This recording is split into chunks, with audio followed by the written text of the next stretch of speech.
What's up, guys? Welcome back to Rosales Garage and to another video. This video is gonna be short and simple, but what we're gonna be doing, we're gonna be installing a mechanical boost gauge from Autometer.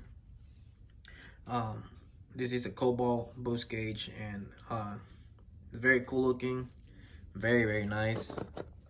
As you can see, I can't wait to get this installed, but it's very simple. In the back, you have your ground source, power source, and of course, you have your fittings that will attach at the back of the gauge. Your vacuum fittings, along with you get a vacuum line.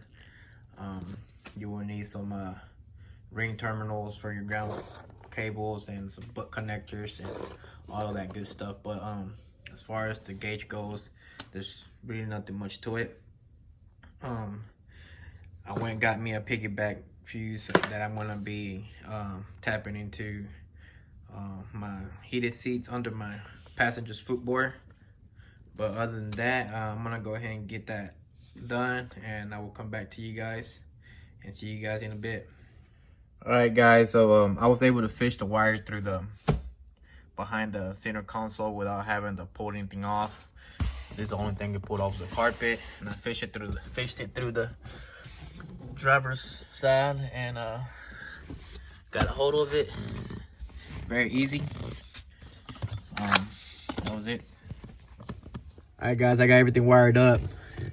Here's the piggyback fuse with a TNA amp fuse here. Ran through behind the center console, under the dash on the driver's side footboard, and come around. I'm trying to get this done by the end of this month. I got a lot of stuff to do to it, but I'm working on it.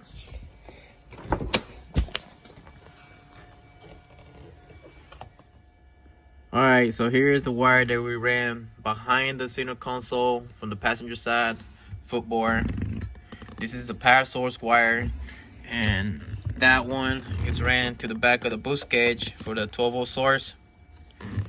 Then we have our ground cable grounded here, and that one is ran to the back of the boost gauge on the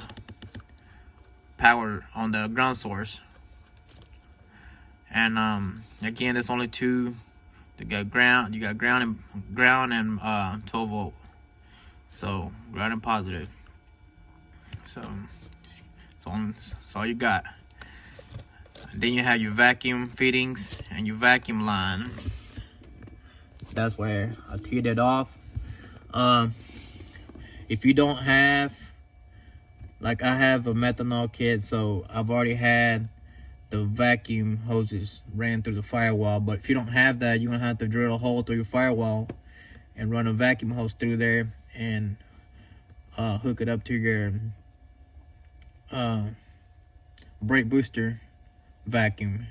You're gonna tee it off from there, but I already have that done. So basically all I had to do was just get a bar fitting and hooked it up here, ran it to the bar fitting for the vacuum on the gauge, and I need to get a plug for this end, but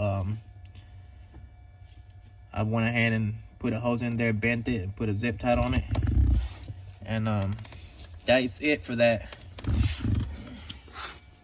Now we're gonna put the car in accessories.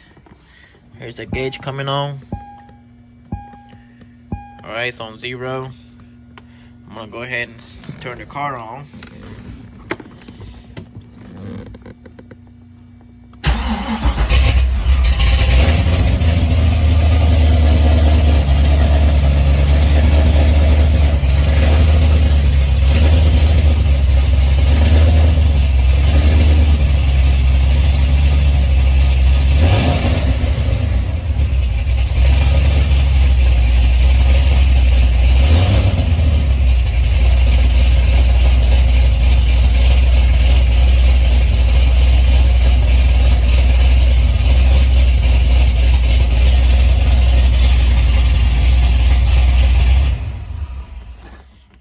Alright, so that's it for this video.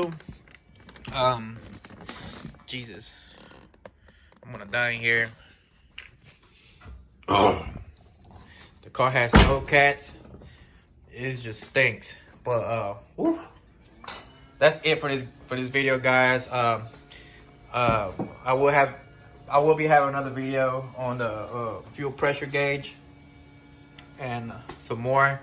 I'm still undecided if I want to run a dual gauge pods or a triple, but I'm leaning more towards a triple. So I'm leaning more towards a triple. So that will be it for this video, and I'll see you guys on a different video. If you like this video, like and subscribe, and I'll see you in the next one.